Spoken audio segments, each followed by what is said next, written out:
Welcome to today's presentation, which is an update on your estate and tenant consultation on the proposed redevelopment of Calverley Close. Here's what we will cover today in this presentation. We'll provide you with an update on what we've been doing since our last consultation with you, the proposal of your new estate and what it could look like, block heights and number of homes, the location of blocks and the tenure types, amenity and play space, our commitments to you, and the ballot timetable and beyond. Here is some of the feedback that we have collated in tenant consultation with you over the years. We understand that security on the estate is a key concern and that accessibility within homes and around the estate is challenging for some residents. We are also aware that the views of the park and the trees are of value to you and that outdoor space on the estate does not meet the needs of everyone. So why do we want to redevelop Calverley Close? We want to build more family-sized homes to alleviate overcrowding for growing households. We want to improve the safety and security through passive surveillance. This means that the estate will be built as secure by its very design, improve the door entry systems and secure the boundaries. We want to provide better outdoor space for all age groups to enjoy. We want to provide private outdoor space for everyone in the way of a balcony or a garden. We will improve the accessibility with lifts within blocks and flats on one level. And we also note that it's an ageing estate with boiler rooms that are no longer fit for purpose and ongoing repairs throughout communal areas. However, none of this can happen unless tenants vote in favour of these changes through the ballot that we aim to hold this summer. What have we been doing since we last met?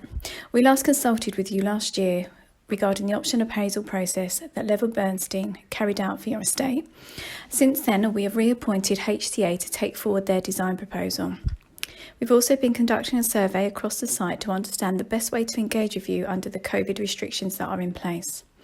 We have also met with ward councillors to update them on this design proposal, and the councillors felt that the redevelopment of Calverley Close was a positive move. We also wrote to everyone to confirm your housing need and please to ensure that you keep us updated with any changes to your need. The contact details for the team will be shown at the end of this presentation.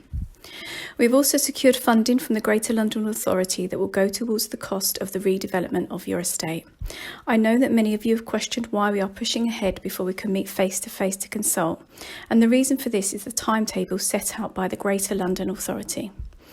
To ensure we receive the GLA funding, we must achieve the target dates they have set around submitting a planning application and also a date to start work on site.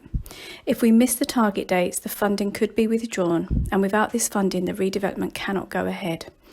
With this in mind, we are continuing to progress with design work to submit to the Bromley planners. In the event that tenants vote in favour of the redevelopment, we then remain on target to meet the GLA timetable. I'm now going to hand you over to Rob Matthews, Senior Development Manager, to talk you through the designs. Thank you, Jo. The key design principles remain the same as presented to you last year as part of the options appraisal process. There are now 4 blocks of flats with a row of houses labelled Block E on the plan there in the northeast area of the site, rather than running through the centre of the site as presented to you last year. The different colours on the plan reflect different types of housing. The orange shade is affordable housing and the yellow homes are to be sold on the open market. Block C will be a mixed block. The total number of homes stands at 358, with an equal number of affordable housing and housing for sale at 179 homes each. In terms of building heights, the new buildings are proposed to be between 4 and 7 floors high for each block of flats, and the houses 3 stories. An amenity and play space will feature to the centre of the site, with further amenity courtyards in the surrounds of blocks C and D and marked there in green on the plan. Each block has been labelled in terms of how many stories it features there in the white circles.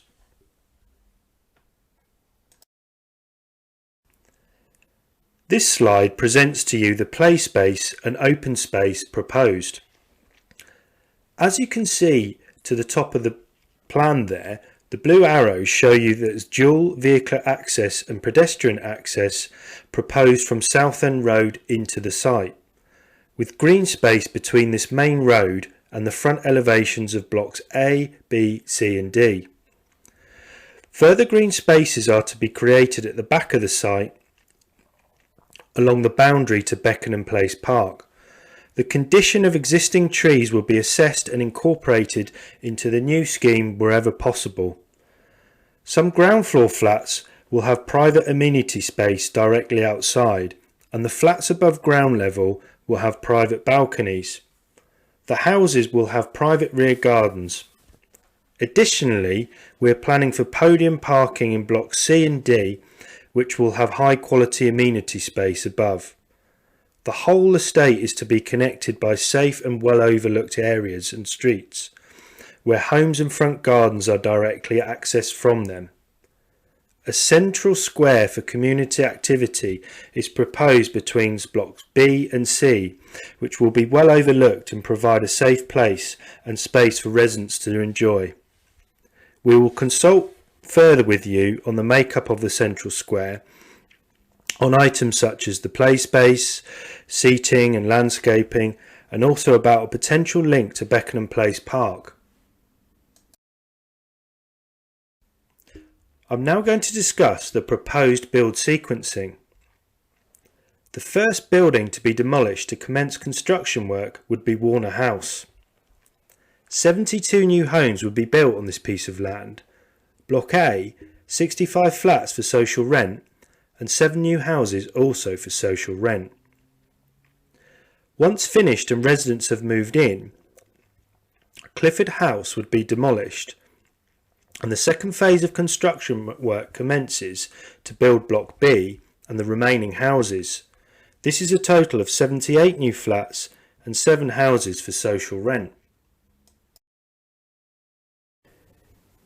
In the final 2 phases of construction, Lloyd and Thurston House would be demolished and a mixed block of affordable housing and housing for sale built, plus a block with properties for sale, totalling 107 new homes in phase 3. There would be 94 in the 4th and final phase, all for private sale. The principle around our design is to start with a decommissioned Warner House building to allow building work to happen whilst current residents remain living at Calverley Close in readiness to move into their new home. We are still working through design development, and designs may change in some ways in response to feedback from Bromley Council planners. Any financial appraisals we need to do to assess construction costs, technical development of the designs, and of course all valuable feedback from you, the residents. I hope that has given you a flavour of our proposals, and I thank you for listening on behalf of the design team, including HTA and Countryside, as we look forward to engaging with you further over the coming months. I'll now hand you back to Joe, who will outline Riverside's pledges to you and go through the next steps concerning the ballot. Here are our pledges that we remain committed to throughout the redevelopment of your estate. These pledges will be outlined in your offer document. We want to ensure that the existing community stays together, that everybody keeps the same tenancy rights and rent levels, a new home for all existing tenants that will meet their housing need. We will help you through these changes by compensating you with home loss and disturbance payments. We will provide everyone with an outdoor space. There will be improved security through the design process and improved accessibility with lifts within blocks and home layouts on one level. This summer we will issue you with a landlord offer ahead of the ballot. The landlord offer will be issued 2 weeks ahead of the ballot to allow enough time for residents to read through it and ask the team any questions. Your landlord offer will include the plans that you will see at design consultation events such as today, your rights, what happens if you vote yes and if you vote no, and plans of the estate, typical layouts of homes and much more. Here is a timetable in the lead up to the ballot scheduled for this summer. Today is consultation event 1. We'll be holding consultation event 2 with you in May. We will ask that Civica hold an information session with you to talk through their role and responsibility throughout the ballot. In June, we will issue you with a landlord offer document. And in June, we will also open the ballot for 23 days, with that closing in July and issuing you with the ballot results. Here are the next steps if you vote yes in support of the redevelopment proposals that we have shown you. So consultation event 3 will be held in the summer, with further events to be held in the autumn. We will also be meeting continually with the London Borough of Bromley, as well as the Greater London Authority, to ensure that our plans are compliant with their policies. We will aim to submit a planning application in winter 2021 and anticipate that planning approval will be provided in summer 2022, with a start on site for autumn 2022.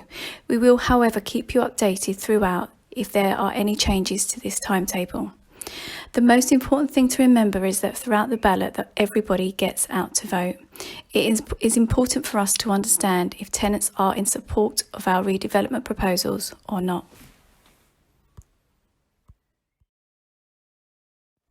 Here are the contact details to be able to get in touch with the team.